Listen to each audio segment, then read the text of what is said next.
नमस्कार, herbal times में आपका स्वागत है। आज हमें लखनऊ के खादी ग्रामोद्योग में और खादी ग्रामोद्योग के मुख्य कार्यपालक अधिकारी अरुण प्रकाश जी आज हमारे साथ में है। आइए जानते हैं उनसे।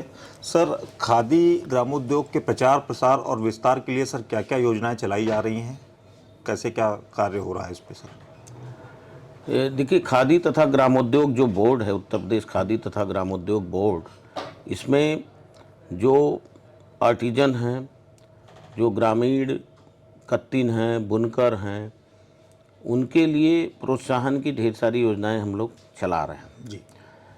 सबसे पहले तो जो कत्तिन बुनकर हैं, जो लुप्त हो रही हैं जो विधा, उनको प्रोत्साहन देने के लिए हम लोग उनको सोलर चरखा देते हैं। संस्थाएं जो हमारे यहाँ पंजीकृत हैं उनको हम सीएसपी, जो हमारा केंद्रीय पूंजी संयंत्र केंद्र रायबरेली में है, वहाँ से ऊनी देते हैं, जो हाथ से ही काती जाती, हाथ से बुनी जाती, हैंड वीवन एंड हैंड स्पन। तो वो उसके बाद उनको हम एमडीए के तहत हम सहायता भी देते हैं मार्केटिंग डेवलपमेंट के लिए, कत्तिनों को, बुनकरों को और पंजीकृत संस्थाओं को जो इस विधा को चला रही हैं। और खादी जो एक विचार है, केवल वस्त्र नहीं है, उसका प्रचार प्रसार हो, उसका विपणन हो, लोगों को खादी, शुद्ध खादी मिले, इसके लिए हम लोग खादी मार्का भी लगाते हैं। और खादी की जो संस्थाएं हमारी हैं वो केंद्रीय पूंजी संयंत्र से जो पूनी लेती हैं, उसी पूनी को लगा करके वो बुनती हैं कपड़े और वो खादी होता है। उसके अलावा समय समय पर, चूँकि खादी ग्रामोद्योग बोर्ड जो है उसके अंतर्गत जो इसका निदेशालय है वो निदेशक कुटीर उद्योग के तहत कार्य करता है। निदेशक कुटीर के नाम से निदेशालय है और उसी के तहत खादी बोर्ड और अभी माननीय मुख्यमंत्री जी द्वारा 2018 में एक अन्य बोर्ड की स्थापना की गई है, जिसमें प्रजापति समाज के लोगों को जोड़ा गया है, माटी कला बोर्ड, जिसमें मिट्टी से तरह तरह के बर्तन बनाना, जैसा कि आप जानते हैं आजकल टेराकोटा बहुत ऊंचाइयों को छू रहा है।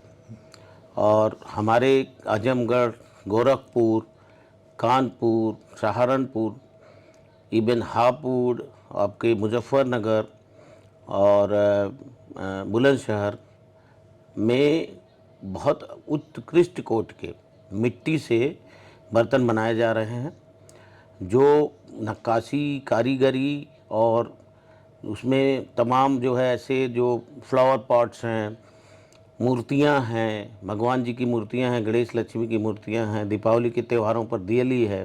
ग्रामोद्योग में प्रत्यक्ष या अप्रत्यक्ष रूप से कितने लोगों को अभी तक सर रोजगार दिया है?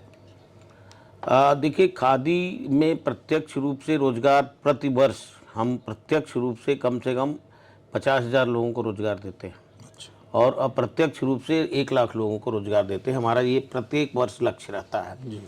और इसमें सभी जोड़ करके है। कुछ लोगों को हम बैंकों से लोन कराते हैं, जो लोन लेने के इच्छुक होते हैं उनकी ट्रेनिंग कराते हैं। खादी के अंतर्गत हम कौशल विकास मिशन एक योजना है, जिसके तहत उनके कौशल जो भी ट्रेनिंग लेना चाहें, अचार है, मुरब्बा है, जेली है, पापड़ है, सिलाई है, कढ़ाई है, बुनाई है, इस तरह के तमाम ट्रेड हैं जिसमें हम उनको ट्रेनिंग देते हैं। आवासीय ट्रेनिंग उनकी होती है और उनको हम मानदेय भी देते हैं।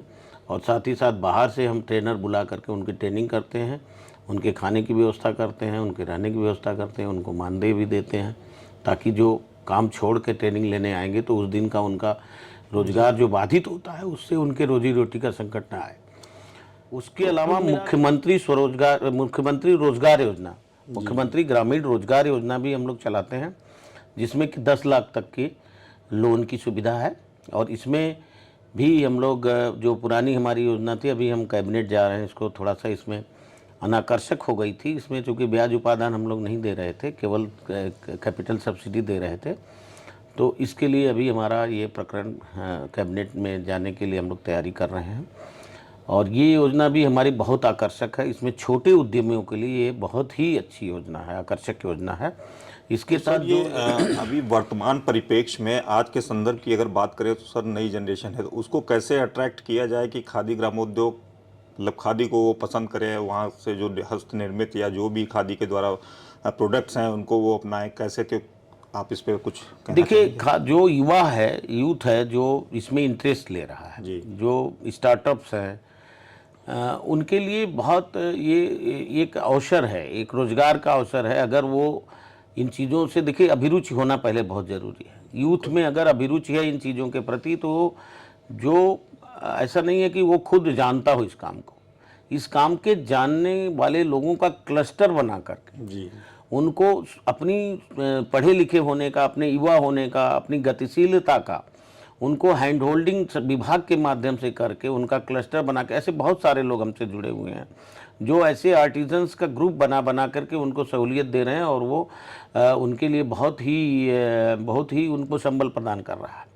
तो यूथ इसको अपनी भूमिका इस रूप में तलाश कर सकता है कि वो अपने इर्द गिर्द जहाँ भी वो निवास करता है, जिस भी ग्रामीण क्षेत्र में है, वहाँ ऐसे जो आर्टिजन्स हैं, ऐसे जो शिल्पी हैं, जो किन्हीं कारणों से, जो सुविधाओं के अभाव में, या इस जो ग्लोबलाइजेशन हुआ है, जो औद्योगिकरण हुआ है, जिसमें उसने अपने ट्रेड को छोड़ के, मूल ट्रेड को छोड़ के दूसरे ट्रेड्स को में अपनी भूमिका तलाश रहा है, उनको फिर से पुनर्जीवित करने का काम यूथ कर सकता है। तो उसके लिए हम लोग मोटिवेट कर रहे हैं उनको, प्रचार प्रसार, और उसके साथ साथ हम हर मंडल पे एक प्रदर्शनी लगाते हैं, और वो प्रदर्शनी हमारी 15 दिन की होती है। हर मंडल पे, प्रदेश के हर मंडल पे प्रदर्शनी चलाते हैं, और उसमें जितने भी हमारे ये शिल्पी हैं, जो हमारे खादी के बुनकर हैं, उनके द्वारा जो उत्पाद बनाए जाते हैं, जो माटी कला के हैं, उनका सबका हम वहाँ पे निःशुल्क उनको दुकानें दे करके 15 दिन उनके मार्केटिंग का एक साधन मुहैया कराते हैं। साथ ही प्रचार प्रसार भी उसका होता है, लोग आकर के वहाँ ढेरों खरीदारियाँ करते हैं।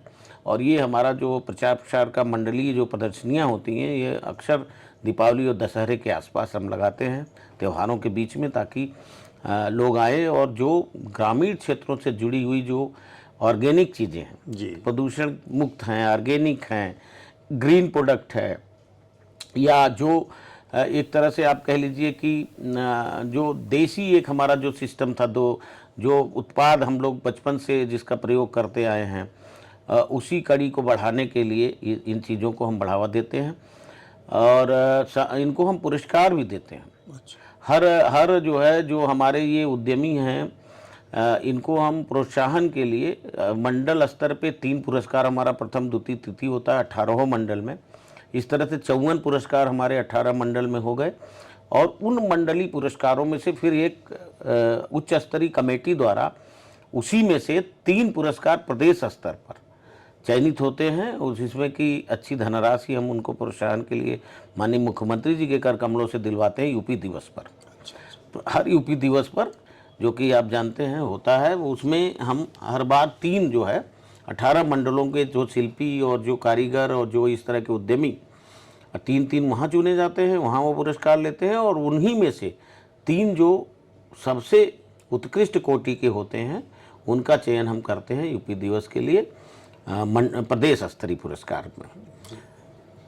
सर, एक और आखिरी सवाल, अभी हाल में ही सर 2 अक्टूबर आ रही है, तो इस 2 अक्टूबर में खादी ग्रामोद्योग द्वारा कुछ विशेष लाया जा रहा है लोगों के लिए कि उससे वो देखिए 2 अक्टूबर में पहले जो है छूट मिलती थी जी। खादी में पहले छूट मिलती थी, और उस छूट का भी जो